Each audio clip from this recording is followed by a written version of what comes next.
can do this, buddy. I'm with you. Incoming swell. Where are you? Shit, I'm underwater. What do you think I am? I'm gonna tell you right now, that trailer is more action-packed than that movie. And it's funny because I was saying that, you know, this is something that is prime for Hollywood. Hollywood jumps on these kind of things. So it's weird that this doesn't get the usual Hollywood treatment. Now, in a way it does. You saw Woody Harrelson in there, and Finn Cole is the guy that gets trapped underwater. Let me show you old Finn right here. So let me see. Finn, where'd you go? Where'd you go? There's Finn. There's Finn right there. So, you know, that's Finn, and that's the real life Finn. So you Yeah, that is the Hollywood treatment. Yeah. One thing I thought was funny about that, when they show the real people, Yeah. and they look nothing like the Hollywood actors. You know, they get some people who are more handsome than the Yeah. actors. But when they show pictures of the real Chris and the fiance that he actually marries, I was like, his fiance is actually way hotter than the girl that got in here. I bet she was mad watching this. Oh, Martin, that's not right. Oh, Martin, look at Finn. He like, that's all right, baby. Don't let him talk to you like that. You hot to me. Martin don't know what you're talking about. She was cute, man. I ain't say she wasn't cute. I didn't say she wasn't cute, but when they showed his real fiance, I was like, oh, goddamn. No wonder he survived. He made sure I was gonna live to that shit. I got a fine thing at home. Because this man, he ran out of breath and still lived. Man, I gotta say, you know, him being underwater with no oxygen for 30 minutes. If I didn't know this was a true story, I'd be going, that bullshit. Well, you come out in you know, crippled or brain dead. That's one of the things that made them want to make this movie, because Sure. it's a rare, very rare case of this guy coming out this situation, because he, you know, anybody else at least would have had some brain damage, or been a vegetable or something. But, you know, so, you know, they do the whole Hollywood thing, except for that's Martin, except for that woman. Although, you know, when it started, because I knew nothing about the story, but the setup, I was like, all right, 3 guys going on a dangerous dive. Okay, one of them, he's retiring. They're putting him out. It's his last one. Yeah, that's a Woody Harrelson guy. The other guy, he's a daddy. He got 2 little girls at home. And then you got the new guy we already seen his fiance, and then he taped up a picture of her on his bunk. I was like, all right, all 3 of y'all got a target on your back. Oh, yeah. But you put that picture up, I think you're the one. I think you're not going to make it. I saw when he put that picture up, I said, you know what, you brought this shit on yourself. Yeah, exactly. So somebody even said, don't put that picture up there. He said, stay focused. Yeah, right. That's a distraction. Take that down. What happened? His ass got snagged down there. Exactly. Thinking about that damn girl. Ooh, I can't wait to get her. But you're right, man. It's the typical types, which, hey, look, if that's the story, that's the story.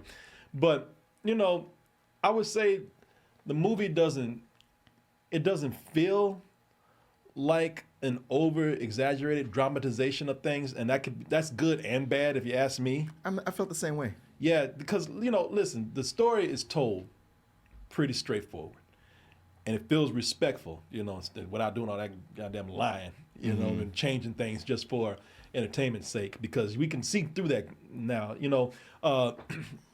I would just say that I respect that for what they did, but maybe Hollywood up a little bit, you know, just or find some kind of way to build suspense. You know, I don't know. The thing is, Corey, because I agree with you, but it's just such a simple story.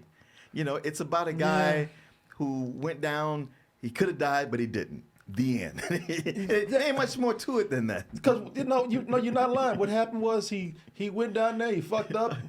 He ended up being on the bottom of the ocean. They sent somebody to get him, and they got him. You know, And you thought he was going to be brain dead, but he wasn't. He's fine. And it's not this thing where you run out of breath, and they're trying to hurry up and get down there, and they, you know, it's edited with the fast pacing and everything. And there's a shark that comes out somewhere, right. or a damn giant squid or something. You know, no, it's like they told him to climb up. He climbed up, and then he just waited. You know, and while everybody was trying to figure things out. See, the thing with this is that it feels like it's getting by on the idea more than what we see, because the idea is scary. I mean, listen, you got a guy lying on the bottom of the ocean. That's a nightmare scenario right there. And the movie's just you're filling in the blanks, or you're filling in half the scares yourself or the tension yourself just by the premise. But I think it's relying a little bit too much on that to build suspense. Because I think one of the things that happens with that is that maybe I'm not. Before I say try to Hollywood this up, I would say maybe if we knew the characters a little bit better. Yeah. I mean, I will say I think the actors, with how little we get with them before things happen, Woody Harrelson and Simu Liu and even Finn Cole, the little bit they have a good chemistry with each other. So you like them. They clear that hurdle pretty good. Mm-hmm. And even still, you're like, yeah, I don't know you guys that well. But they did try to zhuzh this up with the boat rocking in the storm, and suddenly we're out of power. Which I was like, did we ever address why the boat suddenly lost power? I don't remember. I mean, but it was, I don't know, because I wasn't. I don't want to say this is bad. I just wasn't as invested in. You can only watch that boat rock so many times. But I think with these characters, what you have here is that. You like them, Simu Liu and Woody Harrelson's character and what's his name, Finn Cole.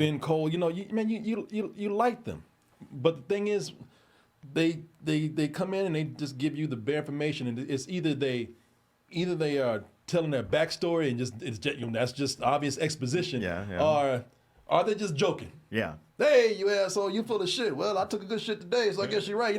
Something like that. Yeah. Some of the suspense here, because it does have moments of suspense. I mean, come on, you got a guy who's lying on the ocean bed or close to it, who's losing breath, and then the movie does something very clever with that after a while. But before I tell you about that, it's just that there the other moments of suspense.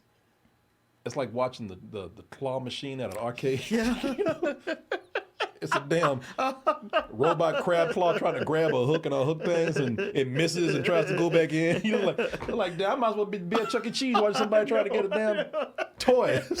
So this is urgency to go get him, and you're seeing how people are, like when you see him down there like that, and he's still twitching, he's alive, and you see how much he means to people.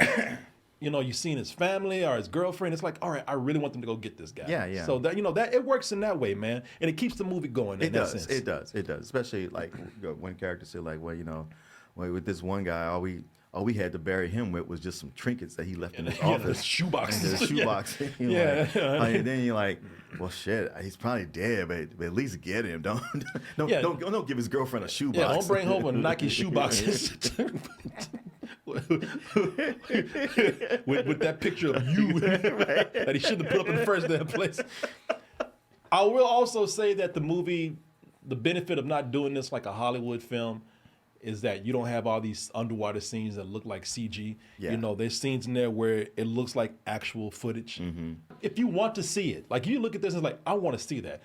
Go see it. I don't think it's going to be a bad thing to do this. It's not going to be a waste of your time. If you're on the fence about this, it's like, you can wait. Yeah, you don't have to rush. I give it a low matinee. I thought it worked, but I like I said, I wouldn't be rushing out to see it. Yeah, and for that reason, I'm more of a rental. Not as a ding against it, but it is more of a rental type movie. I mean, really, considering that there's a documentary, I feel like you would get more out of that, and it would be less trying to, it'll put some drama in a documentary style, but it seems like the best way is watching that documentary on the National Geographic's channel, where it can't be more than an hour long. Yeah, no, I think the